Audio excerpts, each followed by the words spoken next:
From the very first shot of this film, it conveys to the production design that it's going to be different than other horror films around it.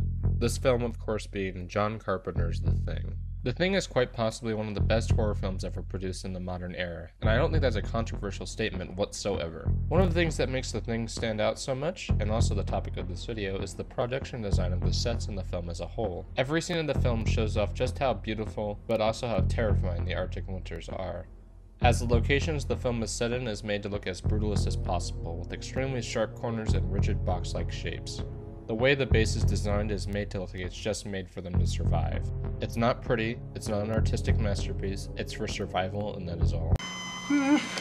Clear! Clear? The interior is also the same way.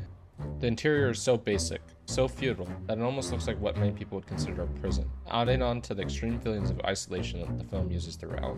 The exterior of the locations convey the same feeling. The outside was filmed in northern British Columbia up in the mountains, where every day they would have to go over 25 miles up the winding mountain roads in order to get on location. This is pure nonsense. Doesn't prove a thing. I thought you'd feel that way, Gary. You were the only one that could have got to that blood. We'll do you last. And this shows in the movie the spot that they picked is so unbelievably isolated that it adds on to the extreme feelings of dread as they have absolutely no way to escape. This continues on even with the textures of everything, from the clothes to the computer, convey a sense of dirtiness and griminess that shows that the people in here are just as gross as the animals they are facing. And this shows that the monster's real advantage is that it's able to use the others around it to fight each other and kill each other off, essentially.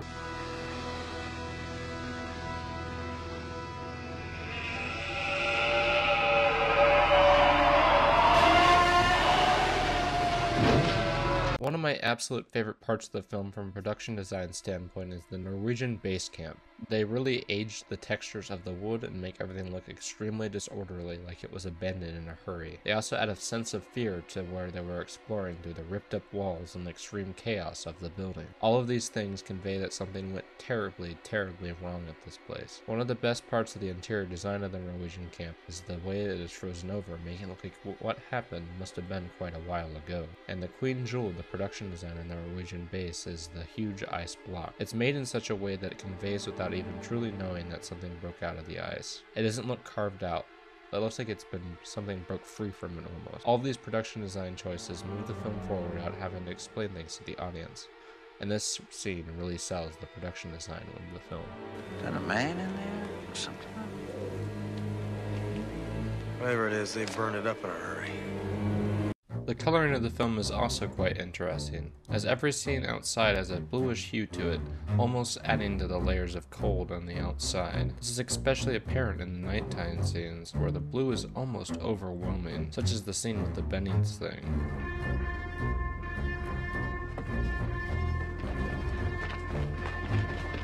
What also makes the color of the film interesting is that they purposely matted the colors of the film in order to get a certain neutral look.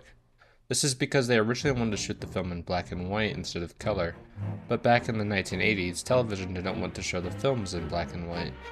So as a sort of in-between, they made the film as gray and dreary as possible, which really helped with the senses of hopelessness.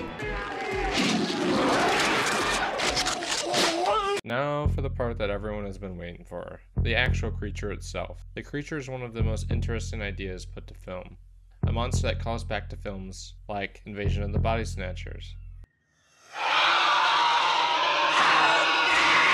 The monster calls back to the crazy monsters of H.P. Lovecraft and makes the film as otherworldly as possible. What makes this film even more special is the fact that all the monsters were made practically and were storyboarded immensely. The monster, the brainchild of Rob Bottin and production designer John Lloyd, is widely considered to be a practical effects masterpiece. Every scene with the monster is extremely memorable through the extremely elaborate designs and the way they were all incredibly planned out. The monster is so indescribable as it never has a true shape. It's all a mishmash of other things that it has absorbed on its way to Earth. And that's why The Thing's production design puts it above everything else. Yeah, fuck you too!